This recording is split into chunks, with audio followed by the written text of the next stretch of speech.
Hey guys, again welcome back in our YouTube family, A1 English classes by Lucky Man. I hope you all are good. I am also good. Guys, today's topic is very important. Actually, it is a parts of speech and it is also important regarding to our competition level. Let's see here what is our topic. Our topic is the verb. The verb सब जानते हैं. Verb को English में कहते हैं, हिंदी में कहते हैं क्रिया. ठीक है, तो सबसे पहले हम इसको डेफिनेशन के साथ स्टार्ट करते हैं और कोशिश करूंगी कि बहुत ही ब्रीफ में मैं सारे इंफॉर्मेशन को आप लोगों को डिस्क्राइब करूं. ठीक है, let's see here what is definition of the verb. Okay, a verb is a word that expresses an action or state. Listen and see to carefully. A verb is a word means क्रिया वह शब्द है जो express का मतलब है दिखाता है. क्या दिखाता है? An action. एक्शन का मतलब होता है, देखिए एक्ट वर्ड से मिलके बना है. An action in the sense जो किसी काम के करने को दिखाए या किसी काम का करना दिखाए, या और स्टेट. अब यहाँ पे सबसे important word, what is the mean of state. State का मतलब होता है अवस्था. अवस्था का मतलब होता है होना. आगे मैं एग्जाम्पल के थ्रू आप लोगों को समझाऊंगी, आप लोगों के डाउट्स क्लियर होंगे. तो क्रिया की जो डेफिनेशन होती है मेरे बच्चा पार्टी, क्रिया वह शब्द है जिससे किसी कार्य का करना या होना पाया जाता है. That is called the verb. बहुत ही सिंपल है.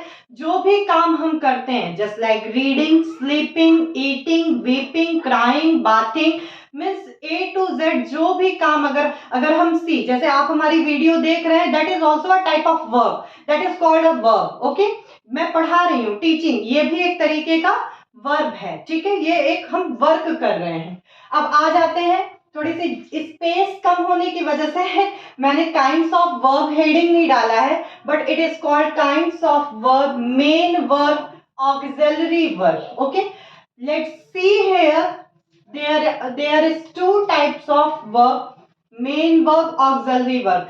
बच्चा पार्टी, वर्ब का पूरा सार यही है. मतलब जितने भी वर्ब आते हैं वो इन्हीं के अंतर्गत आते हैं, इनसे बाहर कुछ भी नहीं है. अब आ जाते हैं फटाफट मेन वर्ब. मेन वर्ब को टू पार्ट में डिवाइड किया गया है. कौन कौन सा? Transitive, intransitive. ठीक है, नाम से नहीं समझते हैं, काम से समझते हैं, जिससे कि हमें लंबे समय तक याद रहेगा. ट्रांजिटिव मीन्स जिसमें ऑब्जेक्ट जुड़ा हो. मैंने साइन बनाया है कि जिसमें ऑब्जेक्ट जुड़ा हो, जबकि इनट्रांजिटिव जिसमें ऑब्जेक्ट नहीं जुड़ा हो. ध्यान से समझिएगा इस चीज को कि मेन वर्ब जो होता है उसमें ऑब्जेक्ट जुड़ा होता है, और ये ट्रांजिटिव जो होता है उसमें ऑब्जेक्ट जुड़ा होता है, जबकि इनट्रांजिटिव जिसमें ऑब्जेक्ट नहीं जुड़ा होता है. दोनों हैं किसके पार्ट? मेन वर्ब के ही. मेन वर्ब कौन सा होता है? जो हम कार्य करते हैं. जैसे देखते हैं, object plus he eats fruit. He eats fruit. Yeats यहाँ पे मेन वर्ब है. कैसे पता करेंगे कि इट इज कॉल्ड ट्रांजिटिव और इनट्रांजिटिव? यहाँ पे ऑब्जेक्ट जुड़ा है मेरे बच्चा party, that's why it is called transitive verb. अब इनट्रांजिटिव की अगर बात करते हैं, ही ईट्स, हम इसी एग्जाम्पल को प्रेफर करते हैं. अगर इसमें वो क्या खा रहा है, खाना खा रहा है, फल खा रहा है, क्या खा रहा है, ऐसा कुछ भी इसमें नहीं शो किया जा रहा है, मीन्स ये क्या है? इंट्रांजिटिव है. मतलब ये बिना ऑब्जेक्ट के है. ठीक है, आगे की वीडियोस में मैं एग्जाम्पल और एक्सरसाइज और भी ज्यादा लेकर आऊंगी, जो कि आप लोगों के लिए समझने लायक होगी. अब आ जाते हैं ऑक्सिलरी वर्ब. ये हेल्पिंग वर्ब, लिंकिंग वर्ब होती है. जिस तरीके से ट्रांजिटिव और इनट्रांजिटिव सारे मेन वर्ब को ही कहते हैं, उसी तरीके से हेल्पिंग वर्ब और लिंकिंग वर्ब जो होती है वो ऑक्सिलरी वर्ब होती है. जैसे इज, एम, आर जो कि टू बी के अंतर्गत आता है. वॉज वर्ब हो गया आपका, ये सारी चीजें, हैज, हैव, हैड, ये सारी चीजें.